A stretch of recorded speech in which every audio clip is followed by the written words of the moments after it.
Hello viewers, আজ আমি class 9 এর বাংলার চন্দ্রনাথ গল্পটা আজকে তোমাদেরকে আমি পড়িয়ে দেবো। ঠিক আছে? তাই পড়াটা ভালো করে প্রত্যেকেই বুঝে নেবে। যদি একটু দেরি হয়ে গেল দিতে, তার জন্য একান্তই দুঃখিত। তো তোমরা ভালো করে বুঝে নাও পড়াটা। ঠিক আছে? তো দেখো, এই যে চন্দ্রনাথ গল্পটা কার লেখা? লেখক তারাশঙ্কর বন্দ্যোপাধ্যায়। আর এই চন্দ্রনাথ গল্পটা নেওয়া হয়েছে আগুন উপন্যাসের প্রথমাংশে সম্পাদিত রূপ থেকে। ঠিক আছে? মনে রাখবে। তো এই চন্দ্রনাথ গল্পে লেখক কি বোঝাতে চেয়েছেন? এটাই, চন্দ্রনাথ নামে এক বন্ধু ছিল স্কুলে। ঠিক আছে? সেই বন্ধু ক্লাসে প্রতিবার ফার্স্ট হতো। তো কোনো একবার সে কিন্তু ফার্স্ট হতে পারেনি। তারপর সে ফার্স্ট না হওয়ার কারণে কি কি করেছিল সেটা এই গল্পের মধ্যে আমরা জানবো। তো চলো, পড়তে পড়তেই আমরা বুঝতে পারবো। আমার এই ভিডিও চলাকালীন তোমরা কিন্তু প্রত্যেকেই নিজেদের বই খুলে বসবে এবং পড়াটা ভালো করে বুঝে নেবে। ঠিক আছে? তো চলো শুরু করছি। দেখো, সার্কুলার রোডের সমাধিক্ষেত্র হইতে বাহির হইয়া চন্দ্রনাথের কথাই ভাবিতে ভাবিতে বাড়ি ফিরিলাম। অর্থাৎ এখানে গল্পকথক কথাটা কিন্তু বলছে। গল্পকথককে আমরা পাবো নরেশ বলে একজন, যাকে নরু বলা হয়। ঠিক আছে? তো সেটা আমরা পড়তে পড়তে বুঝতে পারবো। এখানে গল্পকথক বলছেন কথাটা কি বলছেন না, সার্কুলার রোডের সমাধিক্ষেত্র, সেখান থেকে বের হয়ে চন্দ্রনাথের কথাই কিন্তু ভাবতে ভাবতে বাড়ি ফিরছিলেন। কত কথা মনে হইতেছে। দীর্ঘ এতদিনের জীবন ইতিহাসের মধ্যে কয়টি পৃষ্ঠায় চন্দ্রনাথ গভীর রাত্রির মধ্য গগনচারী কালপুরুষ নক্ষত্রের মতো দীপ্তিতে পরিধিতে প্রদীপ্ত ও প্রধান হইয়া আছে।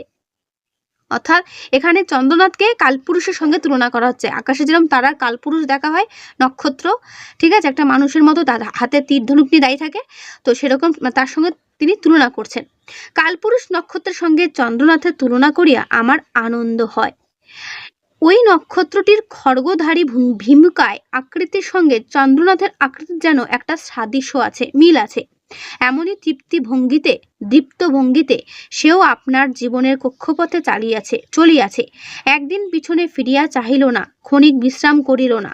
যাহাকে কুক্ষিগত করিবার অভিপ্রায়ে তাহারে উন্মত্ত যাত্রা তাহাকে আজও পাইল না, তবু সে চলিয়াছে। মানে অর্থাৎ এখানে চন্দ্রনাথের কথা বলা হচ্ছে। চন্দ্রনাথ আদর্শের সন্ধানের জন্য সে কিন্তু এখনো চলছে, থামেনি, মানে থেমে যায়নি। বোঝা গেল?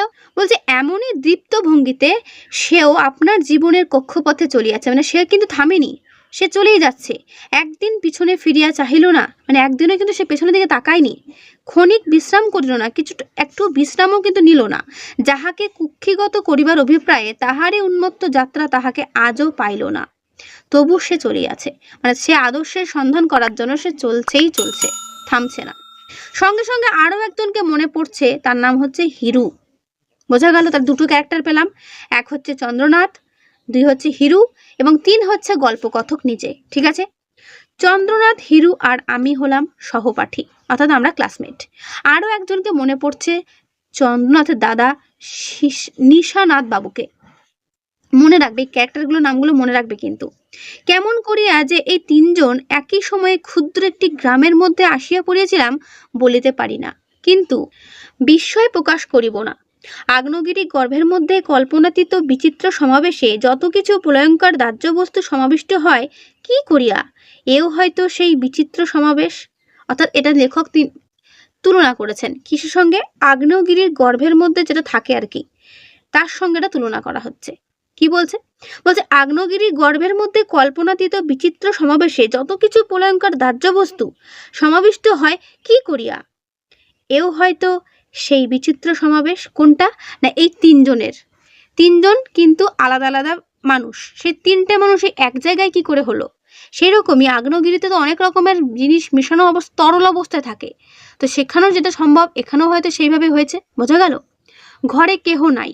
টেবিলের ওপর টেবিল ল্যাম্পটা অকম্পিত প্রদীপ্ত জ্যোতিতে জ্বলিতেছে। মানে ঘরের মধ্যে কেউ নেই, কিন্তু টেবিলের ওপর সে টেবিল ল্যাম্পটা অকম্পিত, মানে কাঁপছে না, কোনো হাওয়া বাতাস নেই। অর্থাৎ দেখবে যখন হাওয়া বাতাস বা হাওয়া যায় বা বাতাস বয়, তখন দেখবে আগুনের শিখাটা একটু কেঁপে ওঠে, কিন্তু অকম্পিত কথার মানে হচ্ছে কাঁপছে না, সোজা হয়ে জ্বলছে আলোটা, প্রদীপ্ত জ্যোতিতে জ্বলিতেছে।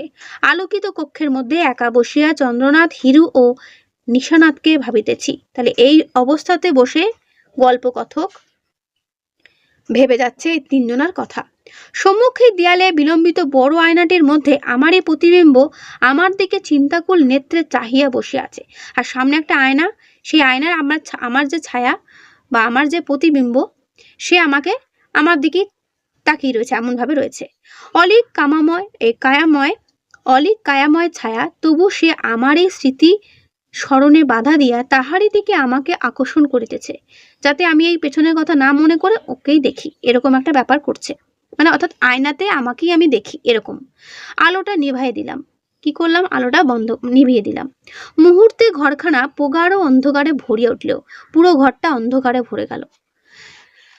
এখানে একটু সাধু ভাষা দেওয়া আছে বলে একটু হয়তো পড়তে সমস্যা হবে, বাট সহজে আছে, ঠিক আছে। একটু ভিডিওটা মানে চালিয়ে দিয়ে তোমরা বইটা পাশে নিয়ে বসবে, দেখবে পড়াটা সহজে মনে হবে, ঠিক আছে। একটু হয়তো কঠিন লাগছে পড়তে, বাট সোজা আছে। দেখো, অতীতের রূপ এই অন্ধকার। তাহলে অতীত কিরকম? এই অন্ধকারই তো। আলোকিত যে দিবসটি অবসান হইয়া তমসা পারাবারের মধ্যে ডুব দিল, আর সে তো আলোকিত প্রত্যক্ষের মধ্যে ফেরে না। অর্থাৎ আলো শেষ হওয়ার পর যে অন্ধকারে যখন চলে যায়, তখন সেটা তো আর আলোর মধ্যে ফিরে আসে না, আসে কি? অর্থাৎ আলোকিত যে দিবসটি, অর্থাৎ যে দিনটি শেষ হয়ে গিয়ে অন্ধকারে ডুব দেয়, সেই দিনটি কি আর আলোকিত প্রত্যক্ষের মধ্যে ফেরে না? সেটাই বলছে, সেটা কিন্তু আর আলো হয়ে আসে না। তাই অন্ধকারের মধ্যে তাহাকে খুঁজিতেছি, সে দেখা দিল। অন্ধকারের মধ্যে সুস্পষ্ট রূপ পরিগ্রহ করিয়া সম্মুখে দাঁড়াইল কিশোর চন্দ্রনাথ। তাহলে লেখকের মনের ভাবনায় কিন্তু তার সামনে এসেছে সেই কিশোর চন্দ্রনাথ। দীর্ঘাকৃতি, সবল সুস্থ দেহ, নির্ভীক দৃষ্টি কিশোর। অসাধারণ তাহার মুখাকৃতি। প্রথমেই চোখে পড়ে চন্দ্রনাথের অদ্ভুত মোটা নাক। সামান্য মাত্র চাঞ্চল্যের নাসিকা প্রান্ত স্ফীত হইয়া ওঠে। বড় বড় চোখ, চওড়া কপাল, আর সেই কপালে ঠিক মধ্যস্থলে শিরায় রচিত এক ত্রিশূল চিহ্ন। এটা হচ্ছে চন্দ্রনাথের বৈশিষ্ট্য। চন্দ্রনাথ কেমন দেখতে, ঠিক আছে। লেখকের কল্পনায় চন্দ্রনাথ কেমন দেখতে, এটা কিন্তু পরীক্ষাতে আসতে পারে, ভালো করে করবে। এই কিশোর বয়সও চন্দ্রনাথের ললাটে শিরার চিহ্ন দেখা যায়। অর্থাৎ কপালে একটা শিরার চিহ্ন ওঠে, সেটা কেমন দেখতে লাগে? ত্রিশূলের মতো লাগে। সামান্য উত্তেজনায় রক্তের চাপ ঈষৎ প্রবল হইলেই নাকের ঠিক ওপরেই মধ্য ললাটের ওই ত্রিশূল চিহ্ন মোটা হইয়া ফুলিয়া ওঠে। বোঝা গেল? অর্থাৎ কপালে ওরকম শিরা ফুলে গিয়ে ত্রিশূলের মতো আকার ধারণ করে। সঙ্গে সঙ্গে হেডমাস্টার মশাইকে মনে পড়ছে। আবার সেই মুহূর্তে কাকে মনে পড়ছে? হেডমাস্টার মশাইকে। শীর্ণ দীর্ঘকায় শান্ত প্রকৃতির মানুষটি। তাহলে হেডমাস্টার মশাই কেমন ধরনের লোক ছিলেন? ওই যে বোর্ডিং এর ফটকের সম্মুখেই চেয়ার বেঞ্চের আসন পাতিয়ে বসে আছেন। তিনি আবার কোথায় বসে আছেন? বোর্ডিং এর ফটকের সম্মুখেই, অর্থাৎ ছাত্রবাসের ফটকের সামনে তিনি কি করছেন? চেয়ার বেঞ্চে আসন পাতিয়া বসে আছেন। হুকাটি হাতে ধরাই আছে। চিন্তাকুল বিমর্ষ নেত্রে আমাকে বলিলেন, নরু, তুমি একবার জেনে এসো তো চন্দ্রনাথ কি বলে। অর্থাৎ এখানে লেখক কিন্তু একদম সেই পুরনো অতীতে চলে গেছেন, ভাবছেন সেই স্কুল জীবনের কথা। সেই স্কুল জীবনে হেডমাস্টার মশাই তাকে কি বলতেন, কেমন ভাবে তিনি বলতেন, সমস্তটা কিন্তু লেখক অর্থাৎ গল্পকথকের মনে পড়ে যাচ্ছে। লেখক এখানে নয়, গল্পকথক নরেশ বা নরু, ঠিক আছে। এই যে আমরা পেলাম গল্প লেখকের নাম বা গল্পকথকের নাম হচ্ছে নরু অর্থাৎ নরেশ, ঠিক আছে। দুর্দান্ত চন্দ্রনাথের আঘাতে সমস্ত স্কুলটা চঞ্চল। চন্দ্রনাথের আঘাতে স্কুলটা চঞ্চল, বিক্ষুব্ধ হইয়া উঠিয়াছে। অর্থাৎ চন্দ্রনাথ কিছু করেছে, তার জন্যই কিছু একটা ঘটেছে। প্রাইজ ডিস্ট্রিবিউশনের সময় চন্দ্রনাথ প্রাইজ প্রত্যাখ্যান করিয়া পত্র দিয়াছে। ঘটনাটা কি? এখান থেকে শুরু। সে প্রাইজ নেয়নি, প্রত্যাখ্যান করেছে, নেবে না। সেকেন্ড প্রাইজ সে গ্রহণ করিতে চায় না। অর্থাৎ এখানে বোঝা গেল চন্দ্রনাথ ফার্স্ট হয়নি, সেকেন্ড হয়েছে। সে আজ পর্যন্ত কখনো সেকেন্ড হয় নাই, তাহার কথা অবহেলা করিতে পারিলাম না। বোঝা গেল? চন্দ্রনাথের কাছেই গেলাম। দারিদ্র জীর্ণ স্বল্পালোকিত চন্দ্রনাথের ঘরখানার মধ্যে চন্দ্রনাথ বসিয়া আপন মনে কি লিখিতেছিল, তাহার কাছে গিয়া দাঁড়াইলাম। সে লিখিতেই থাকিল, কোনো অভ্যর্থনা করিল না। অর্থাৎ আমাকে বসতে বা কিছু বললেও না। সে তাহার স্বভাব না, মানে ওরকম তো নয়, গেলে পরে বসতে বলে, কথা বলে, কিন্তু সেরকম কিছুই করলো না। আমি নিজেই বসিয়া প্রশ্ন করিলাম, কি লিখছিস? লিখতে লিখতেই চন্দ্রনাথ উত্তর দিল, ইউনিভার্সিটি এক্সামিনের রেজাল্ট তৈরি করছি, কে কত নম্বর পাবে তাই দেখছি। বোঝা গেল কি লিখছে চন্দ্রনাথ? তাহার কথা শুনিয়া আশ্চর্য হইয়া গেলাম। চন্দ্রনাথ আরও খানিকটা লিখিয়া কাগজখানা আমার সম্মুখে ফেলিয়া দিয়া বলিল, দেখ। কাগজটায় চোখ বুলাইতেছিলাম। চন্দ্রনাথ বলিতেছিল, আমার যদি 450 কি আমার যদি 550 কি তার বেশি ওঠে তবে স্কুলের এই রেজাল্ট হবে, মানে 2টো ফেল, অমিয় আর শ্যামা, তাছাড়া সব পাস হবে। আর আমার যদি 525-এর নিচে হয় তবে 10টা ফেল, তুই তাহলে 3rd ডিভিশনে যাবি। বেশ মনে পড়িতেছে তাহার কথা শুনিয়া রাগ হইয়াছিল, মানে সেই সময় যখন চন্দ্রনাথ এই কথাটা বলেছিল সেই পুরনো সময়ের কথাই এখানে বলা হচ্ছে। লেখক আবার তার বর্তমান যুগে চলে এসছে, দিয়ে বলছে যে যখন কথাটা সে শুনেছে তখন তার খুব রাগ হয়েছিল কথাটা শুনে। এই দাম্ভিকটা যেন ফেল হয় এই কামনাও বোধ হয় করেছিলাম, মানে তখন কল্পকথা করে মনে হয়েছিল চন্দ্রনাথ যেন কোনো একবার কি হয়, ফেল হয়, যে এতবার ফার্স্ট ছাড়া কিছু হয়নি, তার এই দাম্ভিক ধরনের কথা গল্পকথকেরা সহ্য হচ্ছিল না। তাই গল্পকথকও এই কামনা করে ফেলেছিল যে চন্দ্রনাথেরও যেন একবার ফেল হয়ে যায়। বুঝতে পেরেছ? গল্পটা কিন্তু খুবই ভালো গল্প, একটু ধৈর্য ধরে গল্পটা কিন্তু শুনতে হবে, নাহলে কিন্তু চন্দ্রনাথের কোনো কিছুই তোমরা বুঝতে পারবে না গল্পের। ঠিক আছে? তাই প্রত্যেকে রিকোয়েস্ট করব, ভিডিওটা চলাকালীন মনোযোগে পড়বে, অর্থাৎ ভিডিও চালিয়ে অন্য কিছু করলে হবে না, নাহলে পড়ার কিছু বুঝতে পারবে না। আর প্রথম থেকে শেষ পর্যন্ত দেখো, স্কিপ করো না, তাহলে তো কিছুই বুঝতে পারবে না। ওকে, দেখো এরপর যখন এই কথা গল্পকথক মনে মনে ভাবলো, তখন কি হলো, চন্দ্রনাথ হাসিয়া বলিল, তুই বোধহয় রাগ করছিস, কিন্তু অনুপাতের আঙ্কিক নিয়মে যার মূল্য যতবার কষে দেখবে একই হবে, একের মূল্য কমে সকলের কমবে। This is mathematics. বোঝা গেল?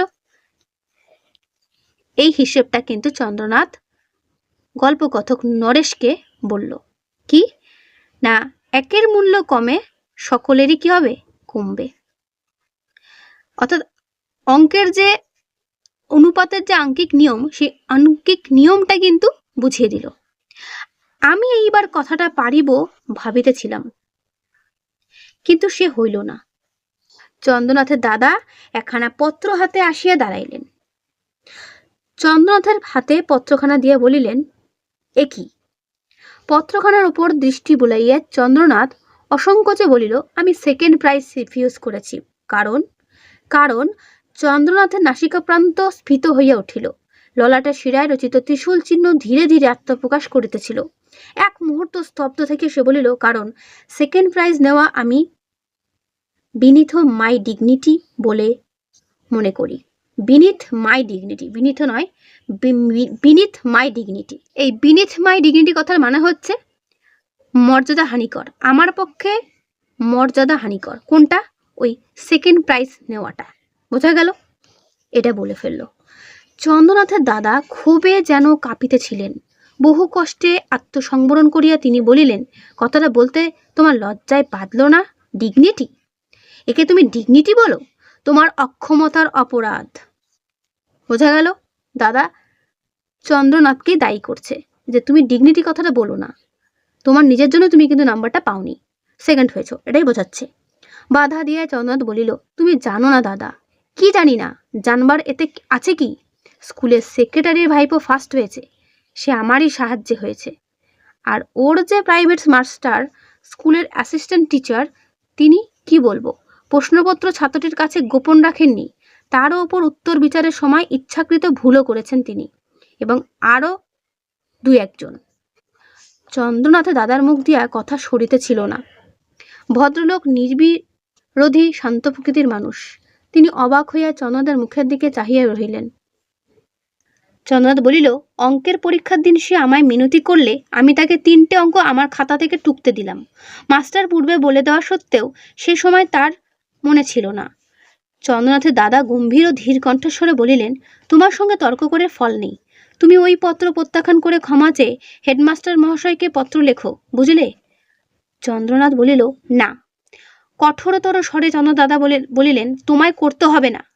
না, তোমায় করতে হবে না। না?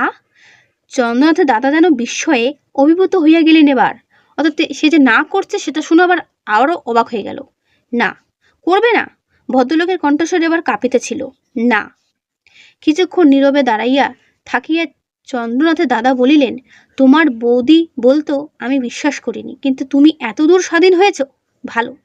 অর্থাৎ এই যে মুখের উপরে মানে না না করছে দাদার মুখের উপরে, এটা দাদার আবার ভালো লাগছে না, তাই বলছে তুমি এতদূর স্বাধীন হয়েছ, ভালো। আজ থেকে তোমার সঙ্গে আমার আর কোনো সংস্রব রইল না, আজ থেকে আমরা পৃথক। ওদের দাদা রাগ করে চলে গেল। অবিচলিত কণ্ঠস্বরে চন্দ্রনাথ বলিল, বেশ। চন্দ্রনাথের দাদা নত শিরে নীরবে দাঁড়াইয়া রইলেন, যায়নি মানে চুপচাপ দাঁড়িয়েছিল। তিনি নিশ্চয়ই এ উত্তর প্রত্যাশা করেন নাই, অর্থাৎ চন্দ্রনাথের কাছ থেকে এ ধরনের উত্তর তিনি কিন্তু আশা করেনি, বিশেষ এমন সংযত নিরুচ্ছ্বসিত কণ্ঠের উত্তর। আমি বেশ বুঝিলাম ভদ্রলোক আত্মসংবরণের জন্য বিপুল প্রয়াস করিতেছেন, অর্থাৎ অনেক চেষ্টা করলেন ও দাদা, কিন্তু কিছুই হলো না। দাঁতে ঠোঁট কামড়াইয়া তিনি দাঁড়াইয়াছিলেন, চোখের দৃষ্টিতে বেদনা ও ক্রোধের সে এক অদ্ভুত সংমিশ্রণ। অর্থাৎ এই কথাগুলো বলছে কে? নরেশ। এমন বুকে দাগ কাটা দৃষ্টি আমার জীবনে আমি খুব কমই দেখিয়াছি। কোন দৃষ্টি? এই যে চন্দ্রনাথের কথা আর দাদার আচরণ। এক মুহূর্তেও যেন স্পষ্ট দেখিতে পাইতেছি, দাদা মুখ তুলিয়া সম্মুখে জানালার ভেতর দিয়া আখড়ার তমাল গাছটার দিকে চাহিলেন। কাকের কোলাহল চলিয়াছে সেখানে, তাহাকে দেখিয়া আমার বড় কষ্ট হইল। আজও এই অন্ধকারের মধ্যে আমি চোখ মুদিলাম। অর্থাৎ গল্পকথক চোখটা বুঝল।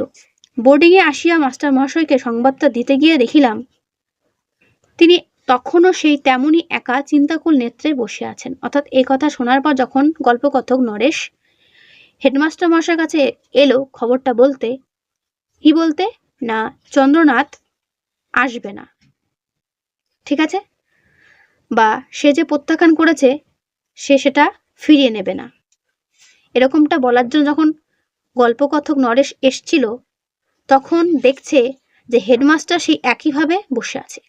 আমাকে দেখিয়ে মতো বলিলেন, কি হলো নরু, সে কি বললে? তাহাকে অকপটে সমস্ত বলিলাম। তিনি হুকাটি হাতে ধরিয়াই নীরবে বসিয়া রহিলেন। মাস্টার মহাশয় তামাক টানিতে টানিতে বলিলেন, আমি একবার যাব নরেশ, কি বলো তুমি? অর্থাৎ হেডমাস্টার মহাশয় নাকি যাবে নরেশ, অর্থাৎ নরেশকে বলছে যে হেডমাস্টার মশাই এখন চন্দ্রনাথের কাছে যাবে।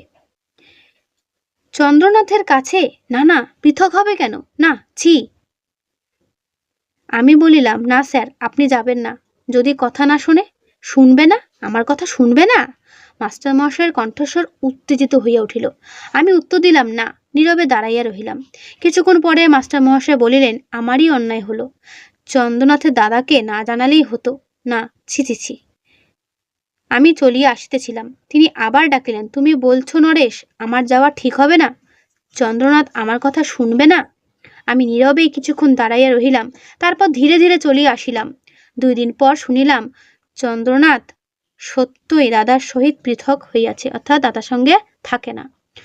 চন্দ্রনাথের সহিত দেখা করিলাম। সে বলিল, পৃথক মানে কি? সম্পত্তি তো কিছুই ছিল না, মাত্র বাড়িখানা আর বিঘে কয় জমি, কিছু বাসন, সে ভাগ হয়ে গেল।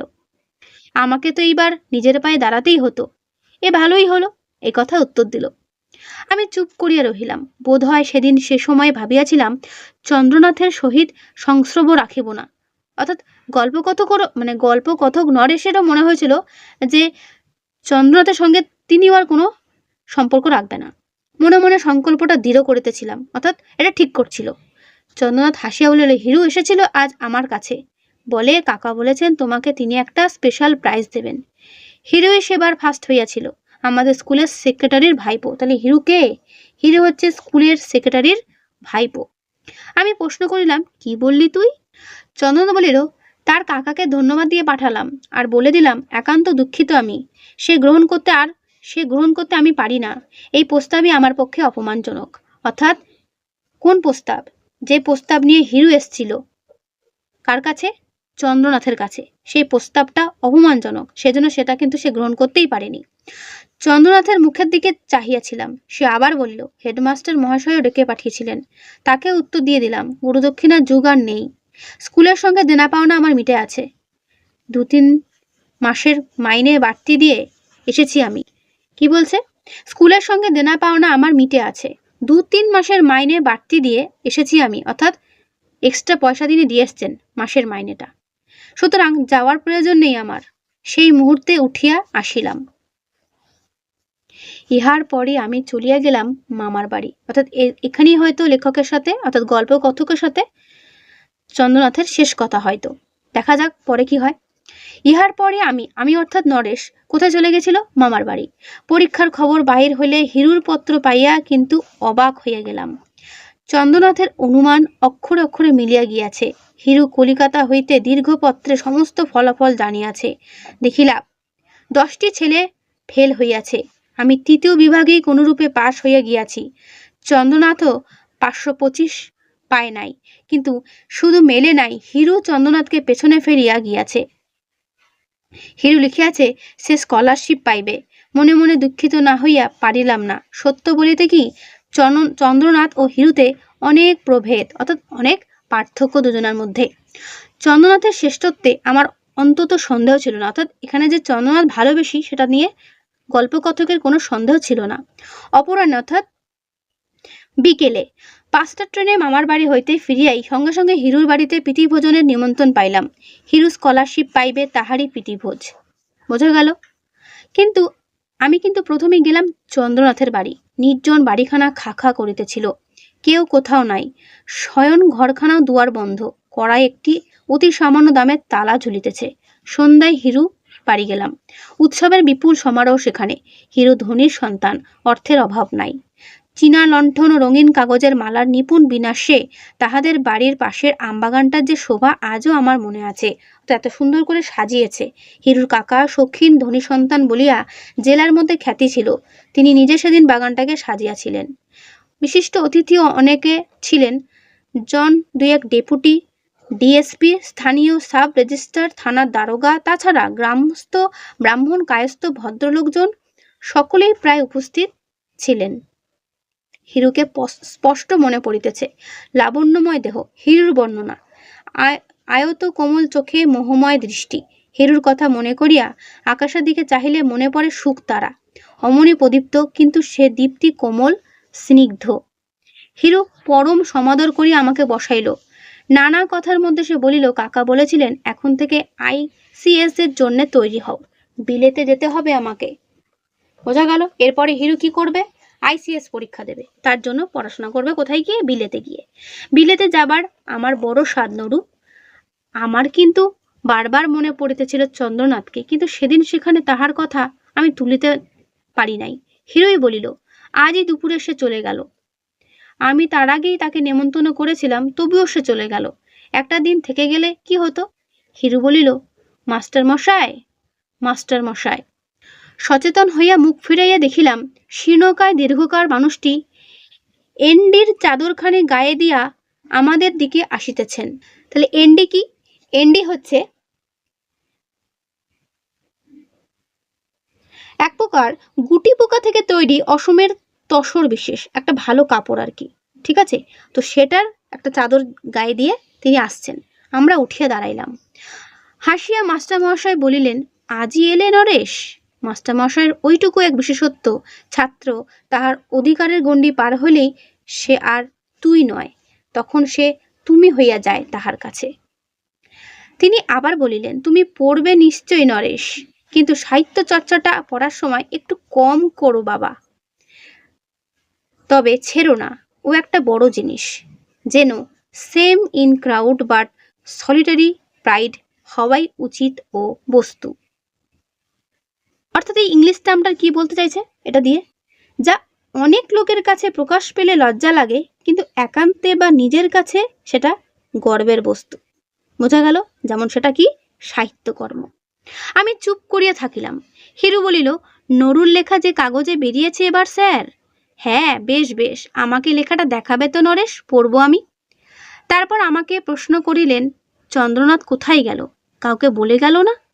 তোমাকেও কি কিছু না জানিয়ে বা জানিয়ে যায়নি পত্রটত্র লিখে? বলিলাম, স্যার, না স্যার, কাউকেই সে কিছু জানিয়ে যায়নি। লাঠির ওপর ভর দিয়া মাস্টার মহাশয় কিছুক্ষণ নীরবে দাঁড়াইয়া রহিলেন। কি যেন তিনি চিন্তা করিতেছিলেন। আমরাও নীরব। একটা দীর্ঘ নিঃশ্বাস ফেলিয়া মাস্টার মহাশয় নীরবেই চলিয়া গেলেন। আমরা আবার বসিলাম। হিরু বলিল, চন্দ্রনাথ একটা চিঠি দিয়ে গেছে, দেখবি? চিঠিখানা দেখিলাম। সে লিখিয়াছে, প্রিয় বরেশু, মনে রাখবে চিঠিটা কি ছিল। প্রিয় বরেশু, প্রীতি ভাদনেশু, আজই আমার যাত্রার দিন, সুতরাং থাকিবার উপায় নাই, আমাকে মার্জনা করিও। তোমার সফলতায় আনন্দ প্রকাশ করিতেছি, কিন্তু একটা কথা বারবার মনে হইতেছে, এই উৎসবটা না করিলেই পারিতে। স্কলারশিপটা কি এমন বড় জিনিস, ভালোবাসা জানিবে। ইতি চন্দ্রনাথ। চিঠিখানা হিরুকে ফিরাইয়া দিলাম। হিরু বলিল, চিঠিখানা রেখে দিলাম আমি, থাক, এইটিই আমার কাছে তার স্মৃতিচিহ্ন। সে আবার প্রশ্ন করিল, আচ্ছা কোথায় গেল সে, করবেই বা কি? সে যেন নিজেও এ কথা চিন্তা করিয়া দেখিতেছিল। উত্তর দিয়াছিলাম, জানি না, কিন্তু কল্পনা করিয়াছিলাম কিশোর চন্দ্রনাথ কাঁধে লাঠির প্রান্তে পোটলা বাঁধিয়া সেই রাত্রেই জনহীন পথে একা চলিয়াছে। দুই পাশে ধীর মন্থর গতিতে প্রান্তর যেন পিছনের দিকে চলিয়াছে, মাথার ওপরে গভীর নীল আকাশের ছায়াপথ, পার্শ্বে কালপুরুষ নক্ষত্র সঙ্গে সঙ্গে চলিয়াছে। বোঝা গেল গল্পটা? অর্থাৎ এখানে কল্পনার কথাই বলছে। গল্পকথক বলছে হয়তো সে এইভাবেই কি করেছে, চলে গেছে। কাঁধে লাঠির প্রান্তে পোটলা বেঁধে সেই জনহীন রাতেই সে একা চলিয়াছে, যেমন কালপুরুষ নক্ষত্র চলিয়াছে তার সঙ্গে সঙ্গে সেই রকম ভাবে সে চলিয়াছে। বোঝা গেল? তাহলে এই হচ্ছে তোমাদের চন্দ্রনাথ গল্পটা, এই হচ্ছে এর মেন বিষয়বস্তু। বুঝতে পারলে? একটু কঠিন আছে, কিন্তু পড়ার পর দেখবে, এই আমার এই ভিডিওটা শোনার পর দেখবে অনেকটাই সহজ লাগবে। ঠিক আছে? তো ভিডিওটা কেমন লাগলো অবশ্যই কমেন্টে জানাবে, ভালো লাগলে লাইক করবে ও অবশ্যই বন্ধুদেরকে শেয়ার করে দিও। ঠিক আছে? তো আজকে এখানেই, দেখা হবে নেক্সট ভিডিওতে। ভালো থেকো সবাই, আর হ্যাঁ, সবাই কিন্তু ভিডিওটা প্রথম থেকে শেষ পর্যন্ত দেখো। তো আজকে এখানেই।